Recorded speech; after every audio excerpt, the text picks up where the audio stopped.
a Sub-Zero ice cream. And so Sub-Zeros of, I don't know if you've been to Sub-Zero. How do you guys, okay, so a few people. So Sub-Zero is a pretty unique concept. You know, now, I'm not going to say that I was the first person to freeze something with nitrogen. I don't think that's even possible. But there are some things that we found, a lot of things that we found that were really unique.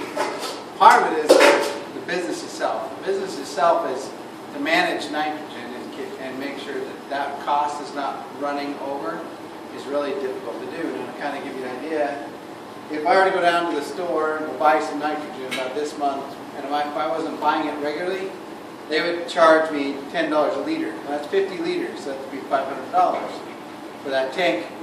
So when people say, well, can I buy that? Or can I just go buy it and do it at home? I'm like, yeah, you can. It'll cost you $500 for the product plus $2,000 for the tank. You said, go right ahead. I said, now when I buy it 400 gallons at a time, and it comes in a semi, and they deliver it. It comes, and it costs me 25 cents a liter. 25 cents, $10. Now that tells you that they don't want to sell it to you. They don't want to sell it to the average person, and a lot of that comes into liability. So obviously it doesn't cost them $10 a liter to make, if they're selling it for 25. It costs them about 10 cents a liter to make it. And where it comes from is the air. Nitrogen comes from the atmosphere we breathe. So we have, usually when I'm in grade school class, I ask like questions, and I'm kind of going to go on because I want to get into some stuff that's a little more unique here. So the nitrogen, 78% of the atmosphere, but that's usually because in elementary school and junior high and stuff, it's the stuff they're trying to learn is the science part of it. So I'm going to kind of rush through this part of it. 78% of the atmosphere is nitrogen. So oxygen is 21% of the atmosphere. And CO2 is is 0.04% of the atmosphere. CO2. Now nitrogen boils at negative 321 degrees below 0 Fahrenheit. I'm going to give you Fahrenheit because you guys mostly deal with that. I was doing in cooking. So this is 298. I want to say Fahrenheit negative. This is about 95 degrees below 0 Fahrenheit. So it's cold. CO2 is cold. But there's also not very much of it in the atmosphere. Now, what are one of the risks of nitrogen? Do you have any idea what the risks are of using nitrogen? Combustible. Huh? It's combustible. It's not. It's not. It's totally inert, so it doesn't react with anything. So I can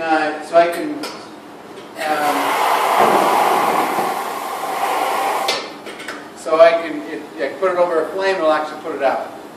Now, but how cold is it? Okay. So what's the cold risk? Burn you, frostbite. Right, but it's so cold and it's a liquid, so it actually creates a barrier between your hand. So it's only if you can keep it against your skin long enough that it becomes that risk. But frostbite is a risk. Now, if I had like this nozzle out and I opened it, the pressure would hold it against the skin and cause frostbite. So there's frostbite. So what's the other risk? Since it's in the air, but what happens when we get too much of it in the air? Not enough oxygen. Not enough oxygen, right? Solidifies. Same thing like fire suppression, same type of thing. You need to have the right amount of oxygen. Now, the interesting thing about that is that carbon dioxide is the most dense. If I'm going to rank these on densities, and then oxygen is the next dense, and nitrogen is the least dense as far as a gas. Okay, so what happens if I take a chamber? Let's say I take a chamber and I like an acrylic or even that bucket, for instance. I put some water in it, and then I put 1 kilogram of dry ice in it. Okay, so I got this thing of dry ice, and or just air. Okay, it's just got air in there. But I put this little saucer with water and I'm going to dry ice in it, and the dry ice is going to therefore heat up and evaporate really quickly. when it does that, it pushes out the oxygen. And it gets down to about 6%. I'm going to graph it, okay? It gets down to about 6% oxygen, which will kill you. Okay, so that's CO2. Now, over time, that stays the same. Okay, so if I do the same thing with nitrogen, it's going to drop down to about 2%. But over time, it goes like this. So this is about 19% right here. And 19% is considered safe. This is normal. Okay? Now, so which is more risky as far as getting rid of oxygen? CO2. Because it's really difficult to get that level down that low, but the oxygen, because it's more dense than the nitrogen, will come back into the chamber. Now, this comes back into some current events this last year. There were 2 deaths this last year from carbon dioxide in the restaurant industry. One was, I think they were both at fast food restaurants. One was outdoors. And you think, okay, you got the tanks for carbonation, and they're outside, and they're, you got they kind of look like these tanks, but they're about, say this tall. You know the ones I'm talking about. Okay, so they're using for carbon dioxide. Well, it was outside, and it was gated in with a brick wall. And the brick wall is only about this high. The guy jumped over the fence to mess with the gauges while they were refilling it, and there was a leak. And because of this nature here, of where this stayed down that low, while he was inside there, it overcame him and he died. Wow. Because the nitrogen, and this was outside. Okay, so another instance, there was, they got the lines that come through the wall for the CO2. Well, inside the wall, there was a break in one of the lines. And it was filling this was in a McDonald's, and it was filling the bathroom with CO2. The 85-year-old lady went to go to the bathroom, never came out. So the point is that it's interesting to me to see how these things react, the densities, not evaluating the safety.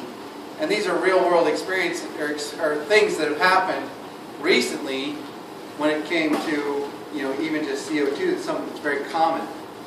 Now, I've been letting this nitrogen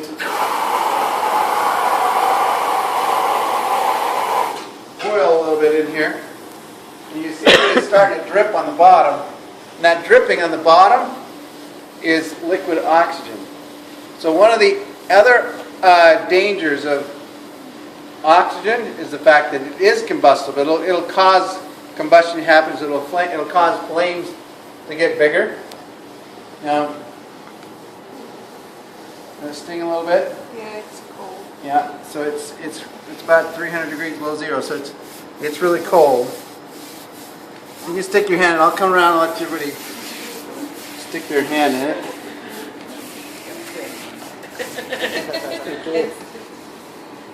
And you can see how it bubbles around your hand. It doesn't make your hand wet.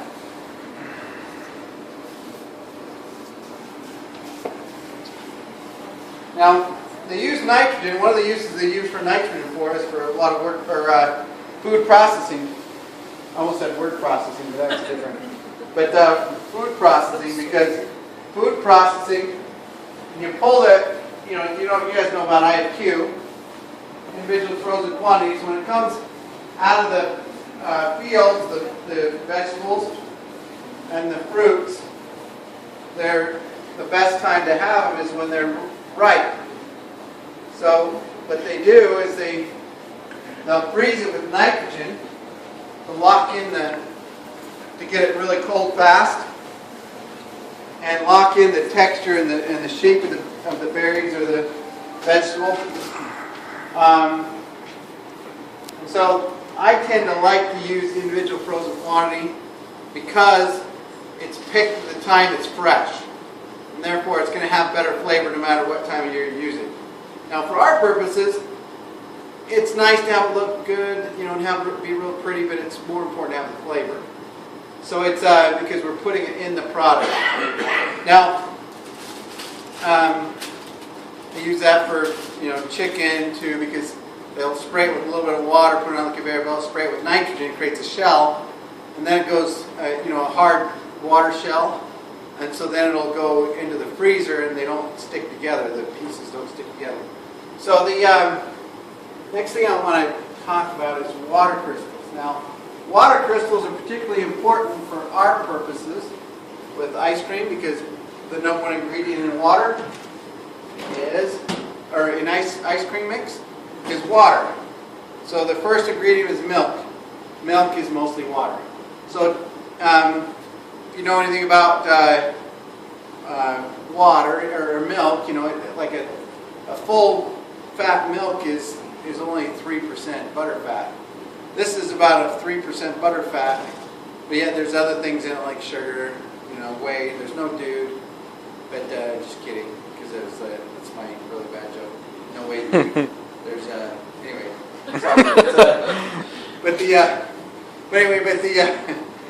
Can't help it. It's just but yeah. But water grows as a crystal. Now, water. Everybody's familiar with the microwave. How does the microwave work? You guys have any idea? Huh? Causes friction with molecules.